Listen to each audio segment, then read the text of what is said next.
like earlier today, like I needed like deodorant and mouthwash. I go to Walgreens and then I like had my Amazon up and it was like cheaper just to go off as Amazon. So it's like, oh, I could give to Walgreens or I can give to Amazon. Like who fucking cares? It's all the evil bullshit. It is a lot of evil bullshit. I try to the times when I try to avoid Amazon or Walmart or Kmart, whatever, is when I can go to a mom. Like if I'm getting soap, I'll just go down to the corner store where some old Mexican people. That's fair. You know, that's well, life, man. So I have a little weird thing. Like I'm allergic to most soaps. Okay. Yeah, dude. So I found out when I was like 22 or 23, like I like all of a sudden like I just started getting these like crazy like allergic reactions like all over my body. Like can allergies come later in life? Yeah. Like every like 7 years, like all your cells are completely different. So you're like a different human every 7 years. Yes, literally. Like 100% of the cells in your entire body are different. I don't know if it's 100%, but that's what and I don't even know if this is really true. I'm just gonna believe you. It sounds interesting. It's just like one of those things you hear. I'm like, I think that sounds right. Like they're always moving around. But yeah, you can like apparently it's like every 7 years it's like you are entirely new human cells. being. Yeah, kind of. I dig it, man. And maybe you're like your brain's I don't know. I don't know exactly how it works, but like you can just get allergies. And that is what happened to me. So you found out that the soap was fucking you up? Well, it took me like a while. Like I just like I had like some shit on my arm, and I thought it was ringworm, which is I don't know if you ever had ringworm. I used to wrestle, so I used to get it all the time. It's like athlete's foot kind of thing, but for like just the rest of your body. So I thought that's what it was. So I was putting shit on it, and it just kept getting worse and worse and worse, and like it was like spreading all over my arm. I'm like, okay, am I like? I mean, it looked like. You watch Game of Thrones? I don't. It looked like grayscale. Okay. Oh, you don't. I don't. Why did I say for the audience, man? Yeah, it looks like grayscale from that show that you've never heard of. I can imagine what grayscale looks like. I mean, there's like these people get this like disease thing, and it makes their face look all like weird. Yeah, weird and crunchy. Great. I don't know, like your like rocky type skin. Anyways, but like yeah, so basically like it got all fucking I don't know, look gross. So I went to the doctor, and then they gave me just like this shit that I found out they just give you if you have like a bad rash. Mm-hmm. But it went away, and then it came back even stronger, and not even just on my arm; it was all over my entire body. And then I went back in, and then this is all like walk-in, like I haven't had like a regular doctor in like a while. So I came back in, and then they give me like a pill, and I take the pill.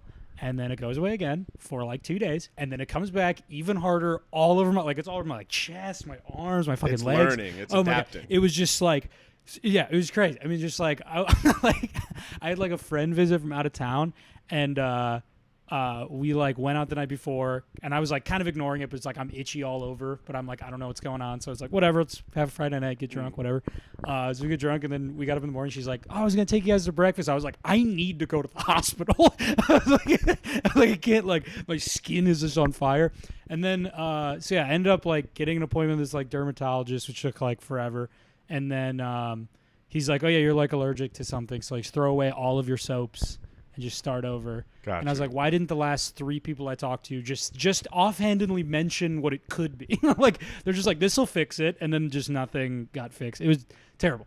But yeah, so then I have to be like really so I was using all like the baby soft like shit with like diapers on it for like a while, but that stuff all kind of just smells like baby powder, and it sucks. So then I just started looking at like natural soaps and shit, thinking that like it had to be some chemical. I still don't know what it is exactly that I'm allergic to. So you don't know what you're allergic to? No, I never. Because then you got to go to the testing, and it was like because I was still under my parents' insurance at the time, and they had such high deductible that everything I was getting was just out of pocket. So like each of those visits was like $200 or $300 each time. Jesus. Yeah, and then like the dermatologist one was I think like $600. Okay. So every time it was just more and more and more, and I was just like, "Fuck this, dude. Like I'm just gonna like." So what do you use now? Now I use it's like I found it on Amazon. Of course. It was like a lot of trial and error for a while because there'd be like stuff that would say it's like all natural and it's just lies because corporate America. And then I would just use that, and then it would just flare up my skin. But then I had like this. They gave me like this giant tub of like the allergy stuff that I could like put on to like get rid of it. And then it was just like I had to figure out which ones just didn't burn my skin. So I found one, and they sell it in like these giant jugs on Amazon. It seems So like I just you figured get it that. out. Your skin Yeah, looks, yeah, it's skin nice. looks- It's like looks smells like very nice. coconut. I'm like, perfect, dude. Do you remember? I don't know if we'll have the same memory of this, but do you remember the first time you met me or you saw me? We Laugh Factory sign up, I'd imagine. No, I remember the first time I saw you. I was on stage and I was doing crowd work and not realizing that you were a comic. And I said you look like a car salesman or something Oh, like really? that. Yeah. I remember it was at like an Irish pub. Was that at Harrigan's? Not Harrigan's. It was. I had not been there since, or maybe there's I don't know his name. Big fat dude's got a big mustache. He seems very well liked amongst his group of people. Fuck me. I don't know. He was there too. Yep. Man, I'm a great interviewer, aren't I? Dude, that's great because I never sold used cars, but I used to sell and lease trailers at a trailer park, dude. So you're okay. Let's start from the beginning. So you are from Wisconsin. Yeah. Okay, and then you grew up in Wisconsin. Yeah. And you started doing comedy out there. So yeah, I grew up in like central Wisconsin. It's like kind of small town bullshit. I like grew up and then I went to college like 30 minutes south of that. So still just same people all the time, same shit. And then like I had started doing comedy with like my best friend Rory. We started doing comedy. Like we did our first open mic when I was like 18. Okay. Because we just talked about it like all through high school. We were like, stand up fucking rules, dude. We got to try it out. Like maybe we could do it. Same age as you? I think he's like a year older. Okay. I think he was a grade above. We like grew up together, and then like I was just like, we got to do it. And then the first time we tried, I was 18 and he was maybe 20 or something. Okay. And we went to this bar. It was it was Cuckoo's Nest Comedy Club in Wausau, Wisconsin, which is since closed down. They were talks of reopening it recently, but it's probably not going to happen. They didn't draw a ton of business. But we did the open mic there when I was like 18, and then I kind of did it a handful of times throughout college, but I'd have to drive back to like my hometown where it was. There was no open mics near your college? I mean, there was like music mics, and I was like, I didn't know that it was allowed, so I just didn't even. Also, it was like I was in college, so I was just like doing not. college. Yeah, I mean, I didn't really know. What'd you study in college? I went there for art, and then I ended up doing communications. Okay. Yeah, I did like a year of like the intro art classes, and it was just like, I don't know, dude. They just make you make like fucking like, they make you like make bullshit out of like cardboard. Yeah. And it's just like, dude, fuck, like, what am I doing? Like, this sucks. Like, I was like I've been like all through high school, I was just like making pottery, making sculptures, and they let me do whatever I wanted to do because I like did all the classes all 4 years. So I had like all this freedom. And then like I get to college and they're like, make your shoe out of a cereal box. And it's like, why? Fuck this. Like so I didn't really like that. And then I just kind of realized it would just be me doing shit I didn't want to do with art, which felt like it was kind of like perverting what I want. Like what I got out of it was just like I have all this freedom. I can make all this like goofy shit that like I think rules. And like that's what I liked about it. And then it's like then I get there and they're like, no, in order for us to say you're good at this, you have to do all this shit you don't want to do for 4 years. I was like, no, fuck you. Sounds like college. Yeah. It was, so then you switch to communications. So yeah, I was like, I mean, I was like young and I was like, I think I still need a job or something. So then I like finished it out. And just like, looking back, I was like, I don't know why the fuck I went or finished or anything. College is very much a scam, in my opinion. Oh, yeah. Unless you're like a doctor or a lawyer. Exactly. Unless you're getting something like tangible, like this is how bones work. It's like, well, if not, I mean, if you're like if you're studying marketing at the University of Wisconsin, Stevens Point, dude, just Google it. Like, literally just go and fucking type in, like, what's a good, like, because all the, like, every class I ever took, because I had a business minor and a communications major, and every piece of information, the teacher would start out and be like, so how do you think this works? And someone would just say their first guess, and they'd be like, exactly. And it's just like, okay, so we're just learning common sense? Like, this is very stupid. So in college, you're doing stand-up periodically. Yeah. And then you graduate. Yes. Did Rory go to the same college as you? He did for like I think he tried to go twice and dropped out twice. He doesn't seem like a college guy. Yeah. It wasn't really for him, but I mean, I don't know. I mean, I don't know if it was really for me either.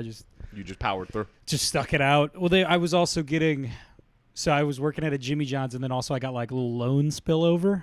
So I kind of needed that to survive throughout. So I was just like, well, if I drop out, I'm not going to get a couple grand every couple months for Right. housing or whatever. So you finish college, and then what happens? So I stuck around in Stevens Point for like a year because I was like, let me just get my bearings, find out where I want to live, what I want to do, anything. And I started working this bullshit insurance job, which was like the fucking saddest thing in the entire world. Like, like the first day, the first day they have one of those exercises where you have like a ball and then you throw it to everybody and then they catch it and it's like whatever your thumb lands on is a personal question and you got to answer it and we're all so together and everyone is just like tired and like it's like 8. I think it was like 7:30, 8 in the morning. Everyone's just like tired and like looking down, just like Jesus Christ. And and they throw it to this one girl and she catches it. Woman, Jesus, girl, that's probably wrong. But they throw it to this one girl. She catches it and she's like, it's like, what was your dream job?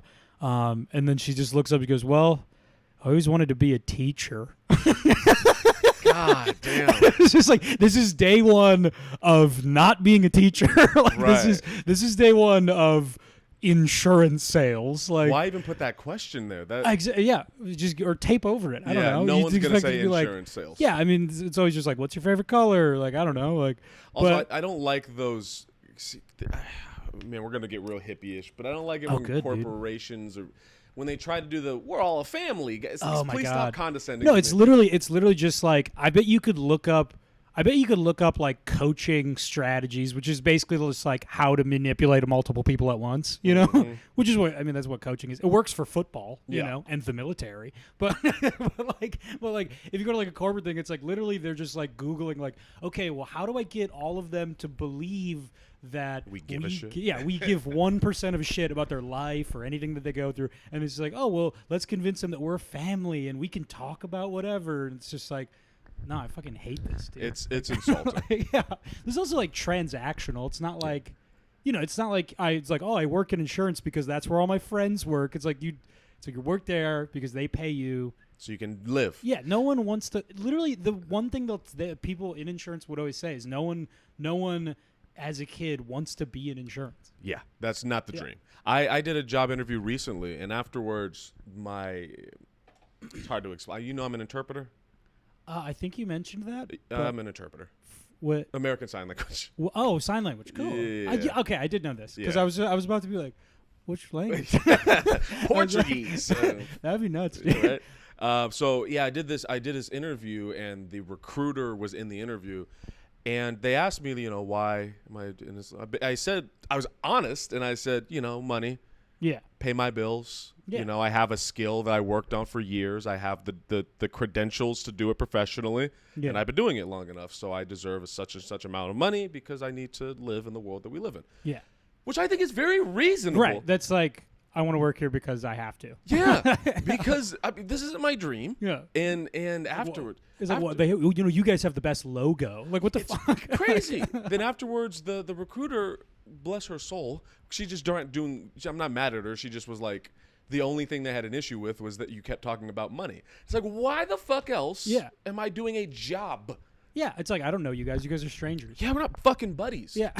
So. It's like, we're probably not going to be buddies, honestly. Like, Oh no, I'm gonna do my job. yeah, and I'm you gonna work in log out. HR. That sounds boring as shit. I don't think Yeah. we'd hang out or get along, really. I think that's why I love stand up, because I give a fuck. You know. Exactly. Yeah. But okay, so you're doing the insurance job. Yeah, so I started working there because I was like, I don't know if I can keep paying bills at Jimmy John's, even though like I don't know, working in like kitchens and shit fucking rules, dude.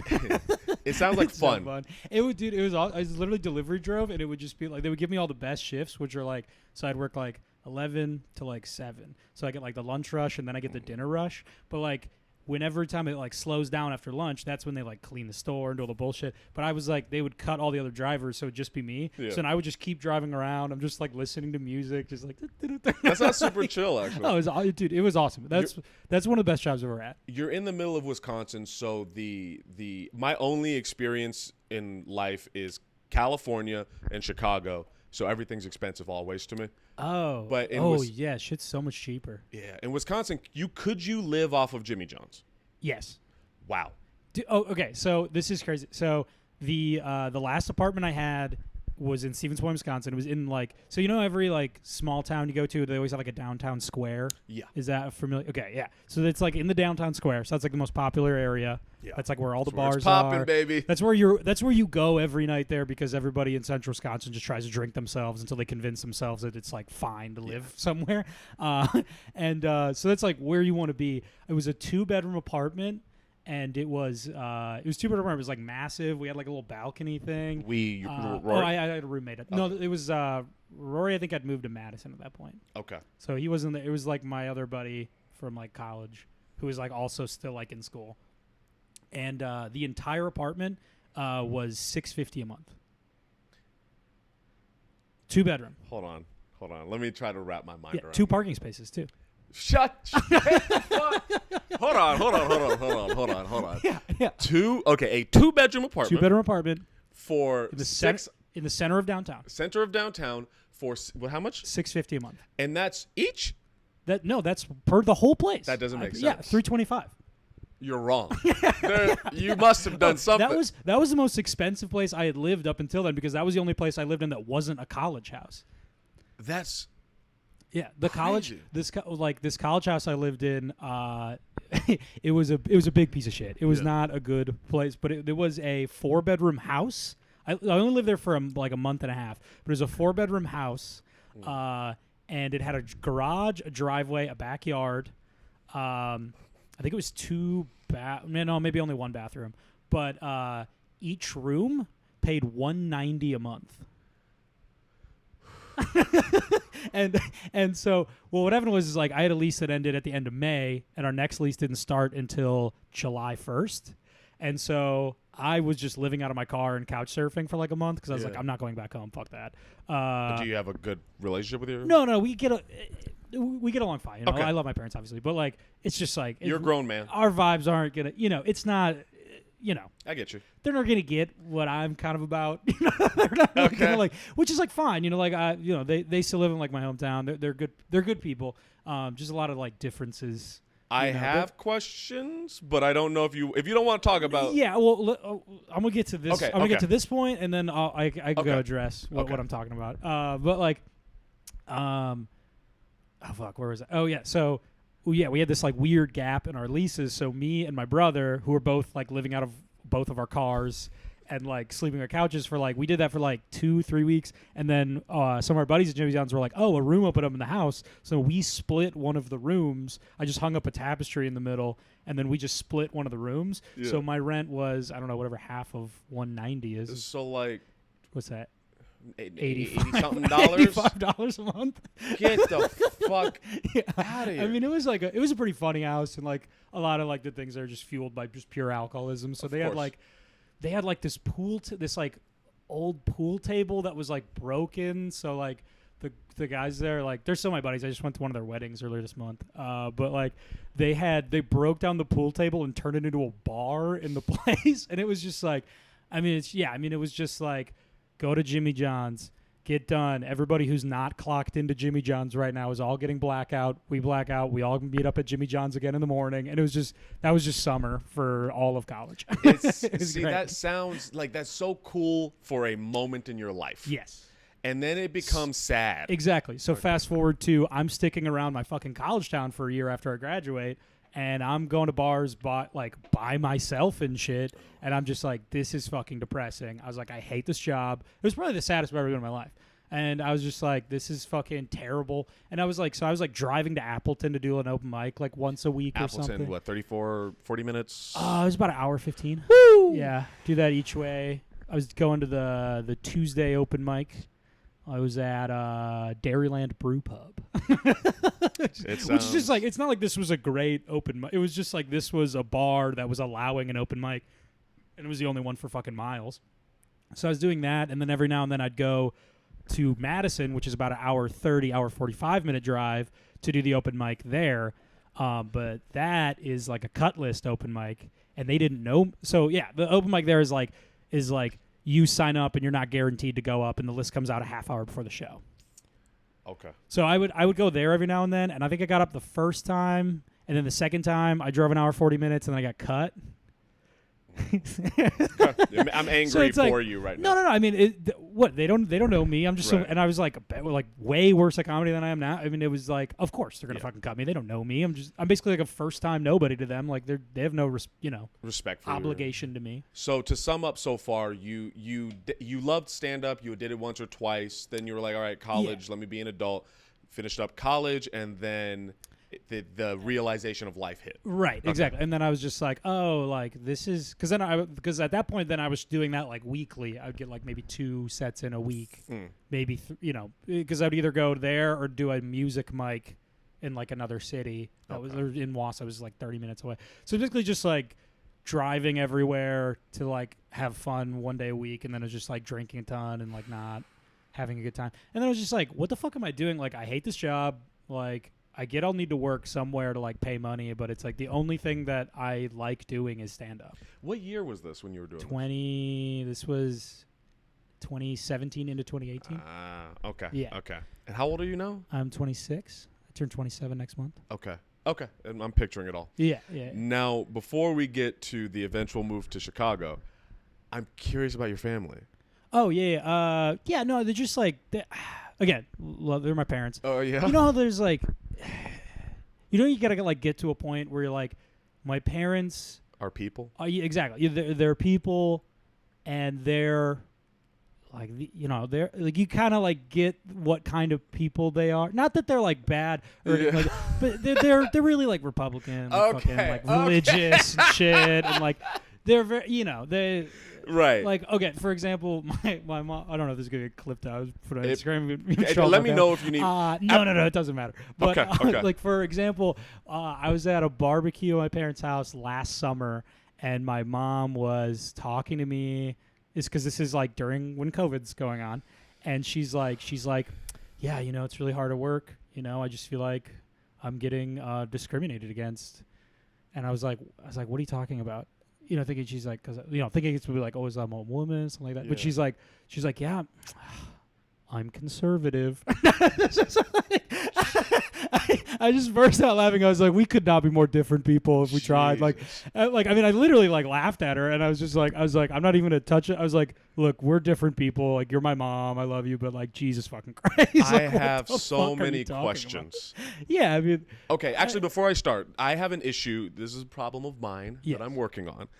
I pry and poke too much, too hard, too fast. Oh, that's okay. Okay, just please let me know. I got no secrets, dude. I'm an open book. All right, just making sure. To preface my questions, I think I'm understanding Midwestern or rural conservatives more, in that now that I've done shows in Indiana. I'm driving through Indiana and I'm like, these aren't cities, these aren't even towns, these are villages. Yep. Yeah. Like there is nothing, nobody, everyone looks kind of the same. Yep. And there is a quaintness about it. Yeah. A sleepiness.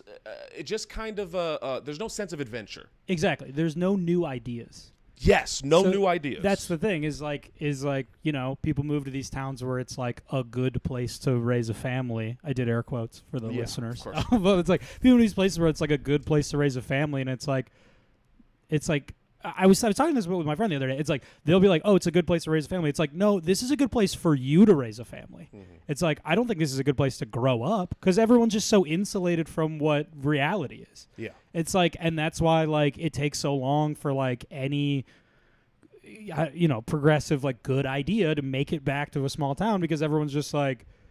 They're seeing the Fox News footage of like I don't know, like the protester and like that way a couple years ago. They see that and they're like, "What the hell? Like, what the hell's going on?" It's why are they upset? Exactly. Like, what's going on? Like, they're like, the cops are fine. The cops are my relatives. What are we talking? And they just don't like. You're just not exposed to a new idea. Like, you know what I mean? You're not exposed to like reality of what. How did you become you? It took a while.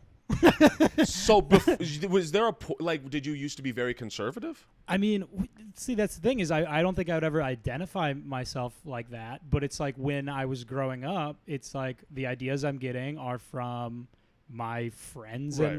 and my family was very conservative. Everyone's very like insulated. A lot of them like joined the military. Right. Like almost every friend I had growing up has like an AR-15 and shit. Like, you know, just like wild shit. And it's like, you know, like I went to college and like that helped me kind of like expand a little. And then it's just like ever since like, I mean, literally like after I was in Stevens Point, I moved to Madison and like that was like, oh, okay, well. Is Madison bigger? Yeah, I mean, it's like, I mean, it's not huge. It's like a 250,000, something like that. But like, you know, it's just like a bigger place. And you just kind of get exposed to more ideas and more things. And then like, it kind of just progress. I don't know. I mean, it's like a work in progress. Like, I obviously don't think I'm done learning new things, but it's like coming from like a base of like, I mean, I grew up and I was convinced I was a Christian person. And then it's like, I mean, that fizzled out before I was probably done with high school, but then you kind of just learn more. But I mean, cause I'm always someone that's like, I don't subscribe to any one thing. I'm not going to, cause like that's how you get fucking like groupthink and like, you know, anytime you're like, well, I'm on this side, it's like, well, that's a bad, you don't want to be getting onto sides. Like, you seem to have a flow about you. I try to. Okay. Yeah. So, okay. That's interesting. But like, yeah, so like when I was growing up, I mean, like, I don't think there was a day when I was like, I'm not Christian anymore. It just kind of progressed and I was like, I don't know. And then it was kind of like, yeah, that's just a bad thing. Like, are you like agnostic?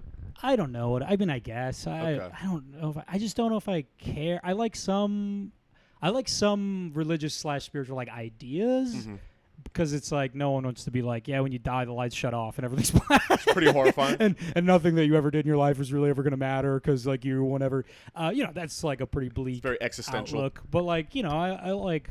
I'll part it out, but it's like, yeah, I'm not going to be like, there's a God, and he left all these rules for us that were never perverted by God, right. by man. Like, why would that ever be a problem? You know, it's like, but yeah, I mean, so I've always just kind of been like, I am not on any, you know, side until like, I guess, you know, recently politically, it's been like, okay, well, maybe I'll have a couple sides. Well, maybe we could get on certain sides. Will be the good ones. I do feel you know, it's funny. I used to feel the same about like, you know, try to be fluid, don't pick a. But it is really getting to a place where I'm like, well, clearly, one of these groups of people is being very bad. Yes. Yeah. Yeah. Well, see, that's kind of where I land, where it's like, you know, like my parents, you know, they're very conservative and everything like that. I mean, they have a lot of ideas that like kind of, you know, rocky stuff, you know. Like, I'm so curious. Well, I mean, I don't know. I mean, it's nothing specific, but it's like, you know, it's like we got homeless people because some people don't want to work. And it's like, what the fuck? Like, or, yeah, probably not. Like, you know, probably. Kind of how capitalism works so that. Right. Well, I don't know, shit like that. But it's like, you know, it's not like I kind of get how they grew that way, and they're not, you know, they're not like, you know, they're. See, I hope they listen. They won't fucking listen to it. But it's like, you know, I don't like. They're not racist on paper. You know what I mean? Where it's like on paper they don't think that they're racist. I know exactly what. Okay, what I'm trying to say is like because you grew up and you have like conservatively, it doesn't necessarily mean you're a bad person. Yes. It does mean you should probably get some new ideas in your life. And I don't think that it's like if you're Republican, like you're a piece of shit. But it's like. Yeah. I mean, I don't know. It is getting to the point where some of this is like, well, kind of. I don't know.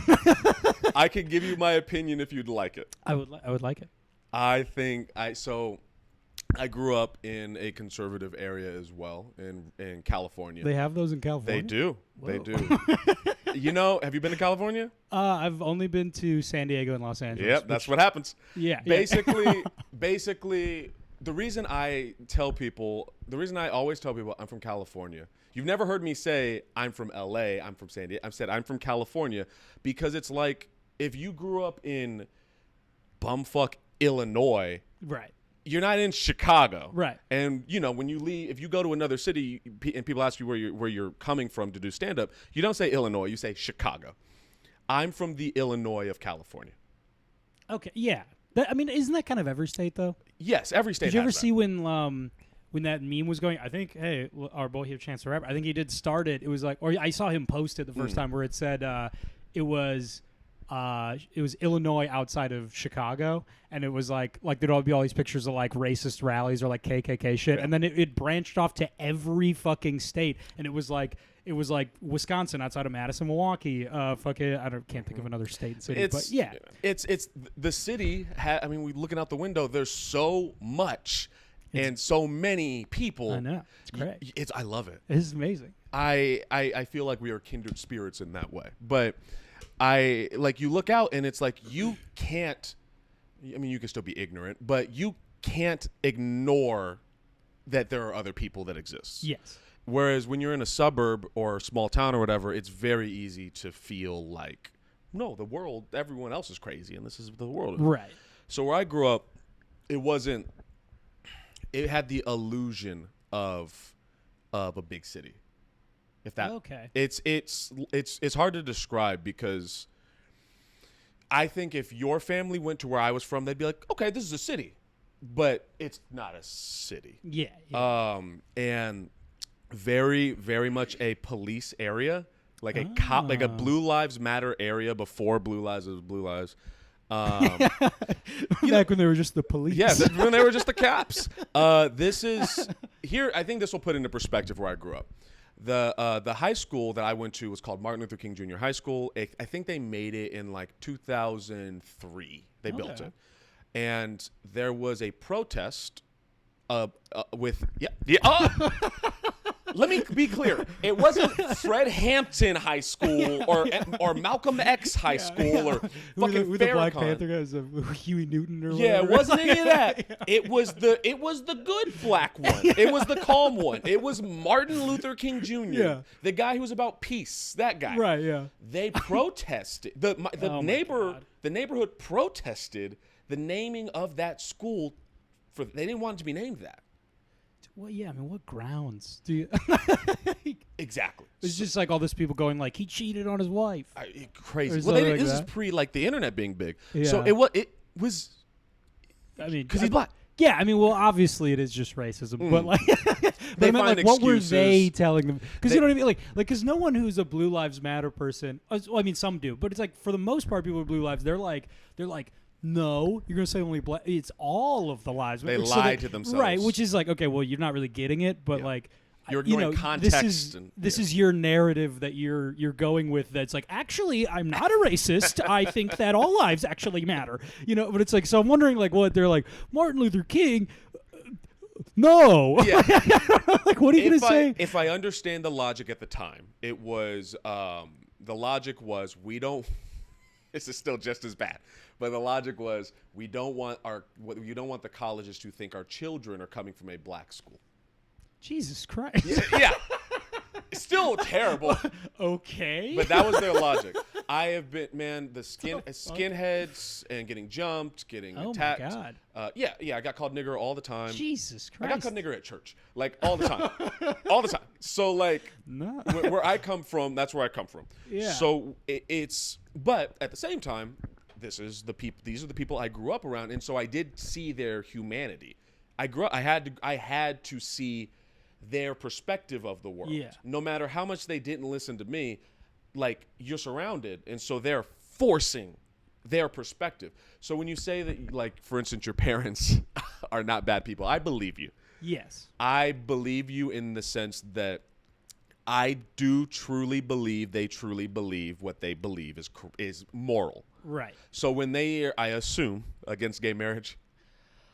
My dad. Okay, so the weird thing is, like, my dad doesn't really give a shit. He's like, the weird thing is, like, my dad seems like a pretty open guy for the most part. Like, I don't think I'd ever hear him say something like, I don't think gay people should get married. My mom definitely definitely is 100%. It's ruining the sanctity of.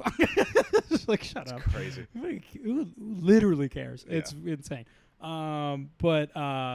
Yeah. There's a lot of that. I mean, they're not shouting slurs at people on the street, right. But it's like, you know, they do subscribe to some dangerous beliefs for sure. They would vote against people's rights, essentially. Yes. No, I think that. Well, I mean, my mom certainly is stoked about Roe v. Wade. I I mean, I don't even have to ask. Yeah. Because I'm not going to talk to her about it. But Yeah. she's certainly pretty stoked about that. So my feelings on it, I will compartmentalize this because if I don't, it'll sound very insulting. No, you can, dude. Insult my parents if you got it, dude. I don't. I'm basically saying like, my parents are my parents, and I love them to that extent. Right. You know, for the most part, we're They're- not really getting. They're people. They're humans. They're pretty faulted yokels, if you will. My feelings are on an individual level. I'm sure I can find the humanity in your mom and your dad and, Right. your neighbor and my neighbor, all those people. You can find humanity in that, and you understand why. I understand why they feel and think the way they do. Then on a general sense, on a where I am now, personally, yeah. like fuck them. Like No, 100%. I totally get that. Yeah. Like for quarantine for me was a horrifying realization of how bad. Like if you want to like to put it in this perspective, I had been jumped multiple times. I've been called slurs. I've been arrested. I've been attacked. I've been screamed at. I've been told I don't matter. Like all these years, and I still held this like, no, maybe they'll get it eventually. They'll get it eventually. Yeah. And I held on to that up until George Floyd was killed, and I saw the reaction, and I saw like, oh, it really like this was the first time everyone paid attention to it at one time. Right. And I was like, this is the moment. Of all the moments for them to be like, this is bad, Right. they still couldn't do it.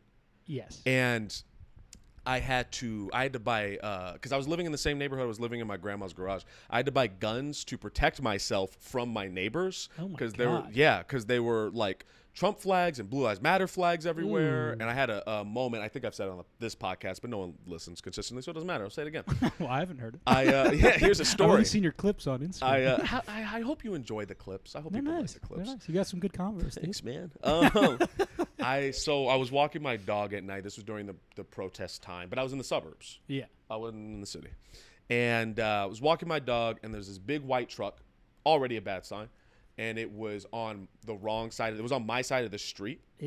In the middle of the night, there's no lights, and it like had its brights on, so I couldn't see anything. Mm-hmm. And this was right by where my grandma lives, and it was horrifying. It was I was like, I just knew my instinct. I was like, if I go down there, I might die.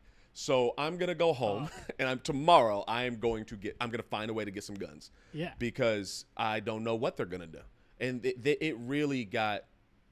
it was really disturbing. And Yeah. because I was like the only black person in the area, I'm so recognizable. Like anywhere I went, people were staring at me. It was awful. It was awful. God. So on a personal level, I just have this seething hatred. Of course. for Yeah, this. of course. Like I just, like I can only Yeah. be so understanding at a certain point. No. I was like, and I'm not. Yeah, and I'm not. When I'm saying like they're not. I'm not saying it's like I get where they're coming from. Yeah. I'm basically just going like. This is your family. And it's like, don't get me wrong. I mean, most holidays I get there, I get pretty drunk and get in an argument with them about something. Yeah. It's like something like I think it was even before that because it's so fucking ridiculous that you can just be like, I think it's funny today. You can just be like, yeah, it wasn't that time the cops killed a black. It was the other time before that, 1 year prior that. It's crazy. Yeah, it's absurd. But it was whenever they had the fucking. Oh God! The protest that the guy drove the Charger through. Oh, that was old. That was an old. Yeah. school This one. is like 2017 or whatever. Yeah. God, that was a long time ago. Yeah, Anyways, yeah. it was whenever that happened, and it was right after Trump said that thing where he's like all both both sides, fucking yeah. sides and shit like that. And I was at another barbecue for my parents, and they started talking about it, and I kind of like was just like, what the fuck are you talking about? It's just like, are you fucking kidding me? Like they're just out here like walking in the fucking street, and then a car drives into it. It's like you have any fucking like you have 1% of anything to give the person that drove it. It's like it's absurd. So it's like I mean every now and then I'll kind of do that, but it's like It's not worth your energy. I mean like I said, where I land is just like these are my parents. Yeah. I love my parents. Yes. I don't necessarily respect everything they have to say, but it's like if I did, I wouldn't be the person I am. It's like that's how it works. Do you think there's going to be a civil war? I don't think so. Okay. Anyway, Yeah. comedy. Yeah. So you so okay, so you're driving very, very far to do a little bit of time. Yes. And then at what point were you like, let's move to I'd done the Comedy on State open mic. Shout out Comedy on State. Mecca is the most beautiful place in the world.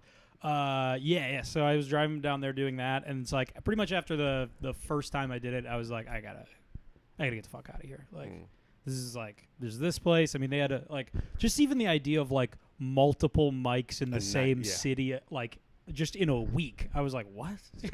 So it's like, yeah, I mean, I moved there, and I was just, and it's funny because like Madison's like 250,000 people, and I was just like, I'm in the big city, baby. So you made a mini upgrade. Yeah. Okay. Well, I mean, it's like coming from it's coming from a town of 28,000 to 250. Right. So it's right. To me, I was like, whoa, Yeah. everything's so big, dude. They've got every chain restaurant. That's crazy. Like, So this is 2008, 2018. Okay, Beginning 2018. You move and you move because of comedy. Yes. Okay. Yeah. So I moved there. I end up just subleasing this. It's like one room in like this dirty house. It was like it was crazy. Like, it's like this house that they were fixing up, and they were just like, we'll just sublet out the rooms because no big group of people rented it. So I sublet this house, and like it was just all shitty, and like one of the bathrooms wasn't done. So like the toilet from that bathroom was just sitting on like garbage bags in the middle of the kitchen, and just shit like that. But I'm like, whatever, fuck it. I like slept on an air mattress for like 3 months. You know, living like that is so cool in your 20s, and then. I kind of like it. I mean, now I'm obviously like, this is the most amount of stuff I've owned since. Yeah, man. When I moved there, I had that desk. That was it. I didn't have this bed. I didn't have either of these chairs. This isn't even a coffee table. This is made out of like those like crates you make dressers out of. I don't like owning things. Same. I got this couch from my friend, and I put it in, and immediately I was like, too much stuff. I gotta sell everything I own. I feel like that's some sort of trauma survival thing, but I don't know. Yeah, it's like, so like for the longest time when I had a car, I would always just be like, I want to be able to fit everything I own in this car if I had to. Yeah. You know, if I just wanted to be like, I'm out and just go, I could. But now it's like, obviously I own things that are too big to fit in a car, and also I don't have a car anymore, so. Yeah, man, Yeah. you should enjoy it. Yeah, I'm enjoying it for now. I'm sure, like I said, I'm sure I'll get like antsy and just sell a bunch of stuff. I was thinking about just selling both these things and just getting a bunch of bean bags. I feel like that kind of fit. Yeah, man, you're fucking hippie. I don't know. I like that. I like that stuff. I've been collecting all this cool ass shit. I don't know. I don't know. It's like I don't like having a couch. It's really heavy. It's just, beanbag feels right, you know. Feels more relaxed. So you're doing comedy and you're in a dilapidated Fight Club Tyler Durden house. Yeah. And then what happens? Well, then I ended up moving in with Rory again. Okay. Right downtown. So that place was like a 2-bedroom, and I want to say it was maybe like not much bigger than this studio that we're in right now. It was crazy small. Okay. The living room was probably like maybe 5 by 5. Okay. It was like the living. It was crazy fucking small. Yeah. We lived there for a while, and it was fine. I mean, it's also a lot of this is like the beginning portion when I went to Madison was just like, you know, getting my drinking under control, like, you know, like. As he opens a beer. Well, hey, I didn't drink yesterday, and also I don't get quite to the state I used to get in, so I know the it's game. kind of nice, yeah. But yeah, I mean, it was just like a lot of like. Well, the first fucking 2 weeks I was in, 2-3 weeks I want to say, I didn't start my new job yet, so it's like I would just go to every open mic, and then I would just stay at the open mic, and then everyone was hanging out. We were all hanging out, and then yeah, it was just like a lot of like, you know, really late blackouts, and then you know staying up later doing a little nose beers, you know, doing a little blocaine, and Can then I ask about that? Yeah, man, and it's like I mean. I'm trying to think like how it only happened a handful of times. I don't. Yeah, that's like one of the only drugs I'm like I don't really like that anymore. Yeah, I get you. But yeah, I mean it would be like up till 8 a.m. up till one time we were up till 11:30 a.m. the next day. Like we had stayed up all night to where we had ran out of beer. The corner store opened. We went and got more beer, and then just still stayed up doing cocaine, and it wasn't like we were out like partying. Like we were sitting in a circle talking about comedy, passing around a plate, and doing blow off. And it's just like I don't know. Also, just cocaine sucks, dude. It's not. Everyone's like, oh, it's so cool, dude. It's what happens when you're on cocaine. It's like you get way louder. Yeah. You get nothing. You don't say anything funny or interesting. You're just like, it's and then it's like you feel like such shit the next day. It's like literally drinking's more fun. Fucking smoking weed's more fun. Shrooms. Yeah. Okay. I know that's what I'm saying now. Is like now if I'm gonna do drugs, like I'm gonna do like some psychedelics.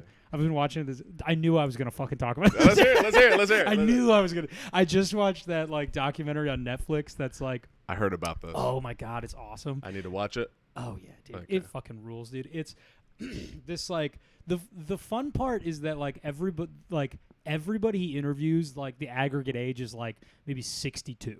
It's like everyone is old as shit, and it's all these people that just like use it for like therapy and stuff. I mean, it's like I've definitely used it for like just fun, and I've also just used it to like figure do some some shit drugs, out. take a little walk, dude. You know, have a little fun time. And it's like it's nice because it's like you do kind of realize that like every like every. I mean, not every negative thing you've heard about it, but like 99% of it is all just been propaganda for years. Yeah. About it being like it's permanent. You'll never come out of it. Like all this like. I'm sure that shit. has happened. I'm sure that somebody has had some sort of psychiatric break. Yes. But the amount of people. The way that they put it in there is if you have like a schizophrenic brain, it can like push you into your first like your real go. You know, your first real moment. Yeah. But it's like yeah. I mean, I'm sure most people know people that are like. It doesn't seem like they ever came back. You know what I mean? Like, you know, but it's like the people that I know that are like that, it's like they were probably taking acid like every day for like years. And it's like, that's not how I'm going to ever, you know, it's like I'll do once, twice a year maybe. Yeah, I get you know. Okay, so you're living with Rory. You guys are doing comedy. And then when did the decision to go to Chicago happen? Oh, so we were living there, and then we moved into this like big house, which was like it was like a 5-bedroom. And it was like me, Rory, like Bennett, my buddy Henry. He just moved here. I don't know if you met him yet, but he's moved here too.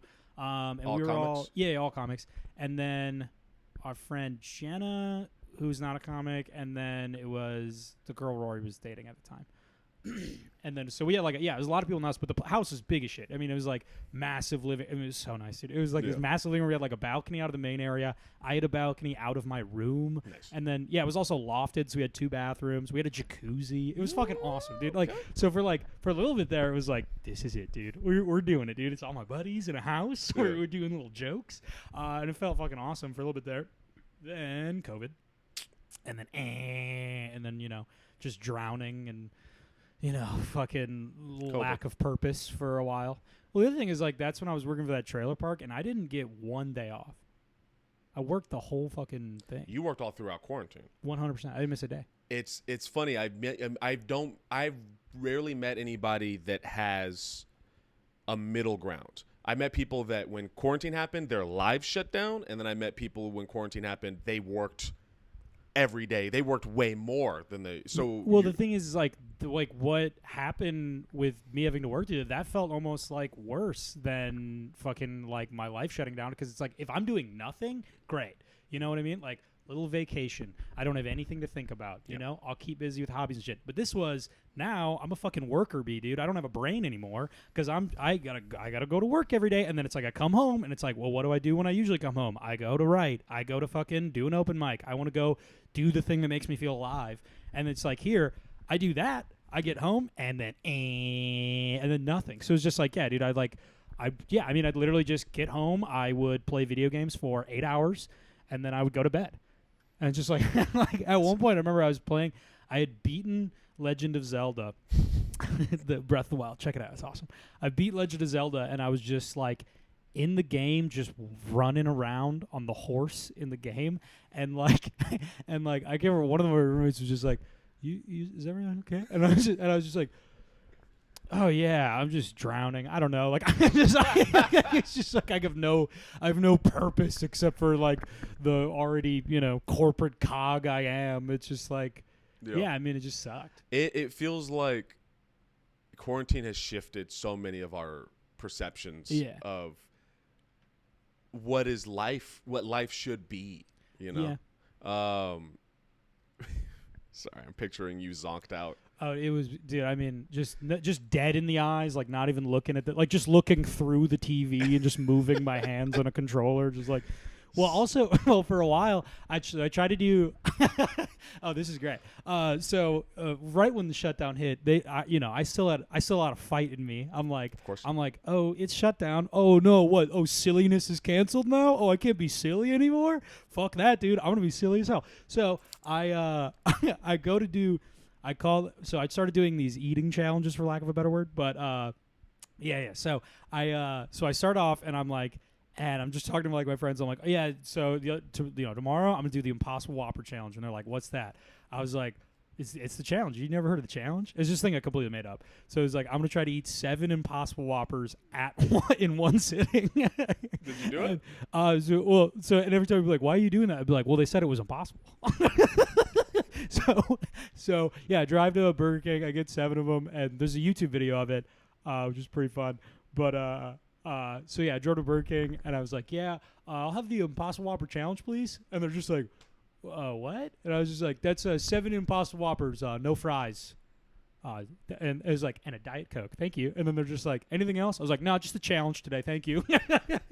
And then I got to the window and they're like, you're gonna eat all these? I was like, I'm gonna do my best. And they're like, why? I was just like, well, they said it was impossible. And they're like, okay, whatever. And then yeah, I tried it. And the funny thing was that like they weren't like, no one in the house was really paying attention to what I was doing. Yeah. They're just like all watching a movie, and I was just like in the corner by the kitchen table. And the funniest part of the video, I don't even think it made it into the last cut, but the funniest part is that I turn on the thing. And it's just like shitty angle, like angling up at me. And I'm just like, I have the burger and I'm like, ready, go. And you can hear like an entire day being had by everyone else in the house. They're just completely ignoring what is happening. They are. What is the name of this? The Impossible. I think if you YouTube just the Impossible Whopper challenge, you could probably find it. Okay. I have to find But that was, so I did 2 others that the videos haven't been made. I think I still have all the footage, or maybe Bennett does or something. But so that was the first one I tried. And then the next one, we were watching all the Rocky movies, and I was like, next challenge. It was right during, right during shutdown, so St. Patrick's Day was right there. So I was like, oh, we're going to do the Shamrocky Challenge. So it was 7 Shamrock shakes with raw eggs cracked into them. Is this you? Yeah, that's me. Oh, my God. Yeah. Bennett Browns. Yeah. Wow. Yeah. Wow. It's funny. Give it a watch. Yeah. All right. That's 4 minutes, and I'm gonna watch this. Yeah. I'm gonna watch this. But so the Shamrocky one, I got up and I got on boxing gloves that someone had, and I'm just like shadow boxing and shit. And then we went to the Capitol steps. Like, I don't know if you've been to Madison before, but the capital of Wisconsin. So they got the big useless government building in the center. Of course. The big, pretty useless building is in the center. And we went to the steps of it to do it because we wanted to do like the Rocky thing at the end. And I got down. So the Whopper challenge, I think I got down like 5 3/4. That's impressive. It was over the course of like 45 minutes. Maybe it was like an hour. But yeah, I mean, I'm not the biggest guy. So I was happy enough with it. But then the Shamrocky challenge, I think I only got down 3.5 because it's a mint ice cream shake. Have you ever heard of Shamrock shake? Yeah, It's a mint ice cream shake, and then they had raw eggs cracked into them. Because of Rocky. Of course, got Rocky, right? Right, because of Rocky. Logic. So I'm in boxing gloves, scooping ice cream with egg into my mouth, and it would melt in my mouth and then turn into raw egg.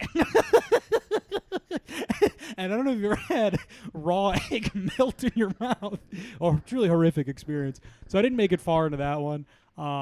But then at the end, I ran up the steps and did the Rocky thing. It was like shadow boxing. It sounds like you found your own fun, Yeah. Well, so then I did that one, and then I think that night I had one of my roommates waterboard me. I just wanted to be doing. Yeah, I tried that out. This is in the beginning of. This is the first month and a half. Before we all broke. When we thought it was going to be. Right. And then it's it's like after a while, it was just like, I don't know, I can't really keep doing these. Yeah. Because so then that night I had my friend waterboard me. I'll leave his name off if he asks me to. I do a joke about it, and he asked me not to name him by name. Because, you're not supposed to be waterboarding people. But I wanted to know, What is it like? I mean, he's suffocating you. You can't breathe at all. It's just I mean, it's like because I was always just like, can't you like just like move your mouth and make a little? It was just like stupid because it's like we've already deemed it like they've It's already a form of deemed this torture. But I was always just like, it doesn't look that bad.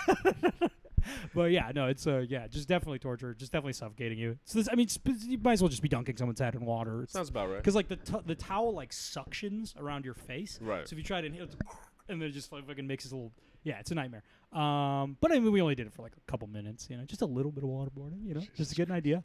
And then the last one I did was I tried to do the 100 McNuggets, 100 sauces challenge. Okay. So I tried to eat 100 chicken nuggets in 100 different sauces. And well, the funny, the gimmick of that one. Are we going too long? No, we're good. I just got to keep checking the thing. Oh, so the gimmick of that one is that like if you think about every sauce that there are. Like without doing like barbecue and sweet barbecue, you really only get to like 15 sauces. You got like mustard, ketchup, hot sauce, maybe a different kind of hot sauce, barbecue, others. Yeah. You really tap out very early to getting to 100. So like then they just started like I was all just kind of workshopping this with the house. So then it turned into like there was like dirt and like and like cornstarch and like Advil liquid gel. Jesus Christ. And I did I was like chocolate syrup and then just like a lot of shit that just like a lot of it just like wasn't really sauces at all. The worst one, so the two worst ones were Advil liquid gel was pretty bad. I can see that. Because it was like it didn't taste like anything right away, and I was like, wow, I was like, I would have thought it would have, and then it was just this immediate cancer taste in my mouth, and I was like, oh god. But I had Diet Coke to wash it out. We had rules. And then the definitely worst one was we did candle wax. So I had like a candle like this, and then I dunked it in the liquid wax, and then it dried, and then I ate that. How was that? Oh my god, it was such a nightmare. It's basically like, did you ever get the soap in the mouth when you were a kid? Yeah, it was just like that. But then if there was chicken nugget also in your mouth, That sounds like a very strange taste palette. Oh yeah, it's awful. Yeah, because it's like half of like kind of what is a good flavor, and then like half of what is like the worst thing in the entire world. So we did that. I also don't think the video is made. I got to 71. And that took like an hour and a half, hour 40, because it was like I had to take several breaks. I took a break at like in the low 60s. I was like, I need a break because it was just like right. You just think about 100 nuggets mashed up. It's over the size of my stomach. It's a lot. Like Makes the bag was like fucking heavy. And then I got to 69. And then I took a break, and I was like, that's a pretty good number to leave it on. And then I took a long enough break. I passed out for like 5 minutes. And then I woke up and I was like, I think I can do it. I think I could do it. So we reheated the nuggets, pulled it back out, and then I got 2 more down, and I was like, I can't eat any more nuggets. Like I completely let it tap out. So I didn't end up getting to the dirt sauce, but I did plenty of gross ones in there, anyways. Yeah. It sounds like you really made your own fun. Yeah, I mean, I was trying to. I wanted to keep because before it, I was doing as many mics as I can, and it was just a goofy time. Like it was this thing where I could like get off of work, and then it's like, then now the silliness starts. So just joking around with my friends and getting out to mics and like keeping it fucking wacky, and then all that, and then everything got serious, and all the wackiness stopped, and then I was like, well, how can I keep it a little wacky? And then I really just kind of burned out in the first 2 months of just trying to eat too much on camera. So after those 2 months, after that happened, and we all settled into what quarantine really was, what happened? I played Fortnite and Smash Bros. And Legend of Zelda for like months on end, yeah. And then because it's like we couldn't even like go to the park. Like if you went to the park, they would like there would be people out there to be like, hey, like you have to space out. Oh, really? Even if it's your household, they would be like, space out. Like we tried to go just play catch one day, and then they're like, oh, no common items. You can't have a common item you're passing. Cops? I mean, yeah, I think it was like park rangers or some shit. Weird. Okay. Yeah. Wow. There's a park like right downtown, so it's like, whatever. Like okay. And then that was like a couple months of that. I mean, we sometimes we had people over to grill out. Stuff like that, but like that was not super often. Not enough to satiate the need for fun. Right. Yeah. So then, when did you guys decide to move to Chicago? So fast forward, things open up. Mics slowly start trickling back to Madison. You know, we'd kind of like start one and then someone get COVID at one and then we'd shut it all down again and then one start and then someone get COVID and you shut it all down. And then like it started to kind of like really set up to where like the club came back. But then it's like none of the local shows are going on. So it's like we had the club and then like 2 other mics or something a week. And also we had kind of had background plans to like move to either Chicago or like maybe New York or something with like some of the people in the house until like, because we were like kind of considering it before the pandemic. Yeah, I mean we had no like concrete plans or anything, but it was like we had kind of been like, let's go, you know, let's go be small fish in a bigger pond, you know, like let's keep the ladder going, and then you know, shut down obviously, and then like when it came back, it's just like it was such a slow burn for everything to come back, and it just kind of ended up being like, oh, like, you know, I can keep doing this. I mean, Comedy Set's amazing. I could no, you know, but it's like I can keep doing this like at the open mic level and get, you know, a weekend year there or whatever, to an extent, and then it's like, okay, but that's the ultimate goal? And then I do like I do one weekend, get fucking, you know, couple $100, and then it's like, and I'm on top of comedy. It's like no. It's like I want to keep this going, like, you know, like I want to keep moving forward, and it's like, I love doing it, so I'm going to continue to love doing it wherever it is. So take the next step. When you got here, what was the biggest difference that you saw between the city and where you were from? Well, I mean, it's people booking me. People knowing who I was at all.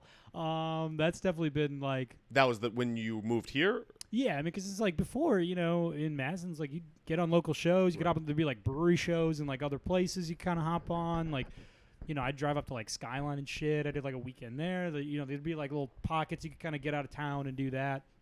And then just like here, it's like, I mean, it was just kind of like right back to nobody kind of knows you at all, and then start right from rung one. So I think the biggest thing I noticed is like no objectively good rooms, you know, because it's well, just I mean, it's just going back from like getting a show every now and then like doing pretty much primarily open mics to now it's like almost only open mics entirely. And then it's like to where I would have times to get like longer sets in, stuff like that, like flush out some of the stuff I like. It's like now it's just like all open mics, which I had been treating the open mics as like I'll go up with maybe one joke and then I'll have 3 ideas and then I'm just going to do it. I'm just going to riff it out and try to get some new material. And I've gotten some great material off of it, but it's like every now and then, you know, you get like one laugh and you kind of eat shit the rest of the time. And it's like whatever, but I'm using it as like a writing tool, which is what I think for the most part they should be. And then it's you know, and then kind of coming here, it was like, okay, well, I'll do some of my practice material for a while. I'll do some of my like good jokes, and it was like a couple months of like me just kind of going, and I like have some, you know, pretty good open mic sets, and I just got to the point where I'm just like, I don't want to do these jokes at this open mic. Yeah, like these, like half the people have heard it. I don't care. Like I'll do this at a show when it's like a crowd and there's like people, but it's like I want to do wacky shit. I want to do new shit. I want to be like moving forward. And then so yeah, I mean, it's just kind of been a lot of like figuring that out, because then it's like also less shows for me to do my practice bits. So then it's like, you know, I mean, it's just figuring out the new scene. I think I understand you more. You think so? I think so. Oh, that's great. Just like a little bit. Yeah.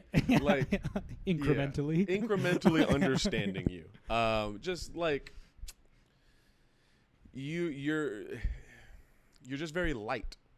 Your soul is very light. That's a compliment. It's meant to be.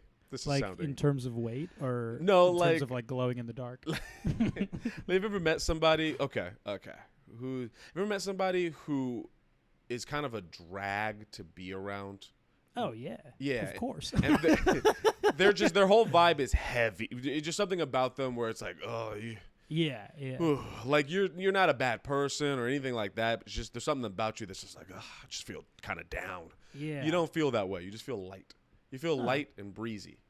That's nice. Yeah. Thank you. Yeah, I feel light and breezy. I usually do this about an hour, and it's been a little over an hour. Oh. Would you like to take the Polaroid picture? And then, I haven't told you about this. No. Oh, okay. So now that I'm doing the podcast again, I wanted, like, I don't know, I'm doing a bunch of projects with cameras, but I'll show you kind of what it should look like. Let me see. I take pictures with my guests. I don't know. Am I considered a guest right now? Because I'm like in your space. We're co-guests. There we go. So it'll kind of look like this. Oh, nice. Yeah. Yeah, it looks great. All right, let's take our creepy picture, Yeah, man. dude. All Where right. do you want to be?